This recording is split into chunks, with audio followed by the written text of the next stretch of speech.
Maar honderden tegelijk komen de moezen uit het boerenland de volkstuin van Grauw in. En het bordje bij de ingang dat de tagong verbiedt, houdt haar net zien. En de wien is direct genoeg op de tuin, maar ik dat kan de gewaaksen van de hobbytuinkers net redden.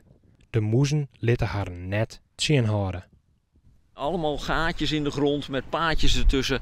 Ja, de muizen die hebben er holletjes, lopen van het ene holletje naar het andere. En op verschillende plekken op de tuin hebben we toch redelijk wat sporen daarvan. De gongen en gotsjes van de moezen binnen roen om in de tuin te vinden.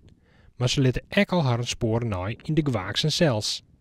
Nou, een boerenkool, aangevreten en wel. De muizen zijn keurig langs de stam omhoog geklommen. Hebben zich van het blad te goed gedaan. Ja, dit is verloren gewas. Voor de meeste leden van de volkstuinvereniging zullen dit hier neer te heljen wijzen op de tuin. De moezen litten neer oer. En het bestuur stiert maar de hand niet hier. Een oplossing zou wijzen kunnen om de verslaande tuin onder water te zetten. En zo alle gonkjes van de moezen vol te gooien. Maar dat smiet nevens voorzitter Van der Hart niet op. Nee, eigenlijk had het geen nut. En we hebben het net ook al gezegd. Raak je ze hier kwijt, van buitenaf komen ze zo weer naar binnen lopen. Dus het blijft een gevecht. Een gevocht dat nevens de tuinkers alleen nog te winnen is, troch nog een paar weken strange winter.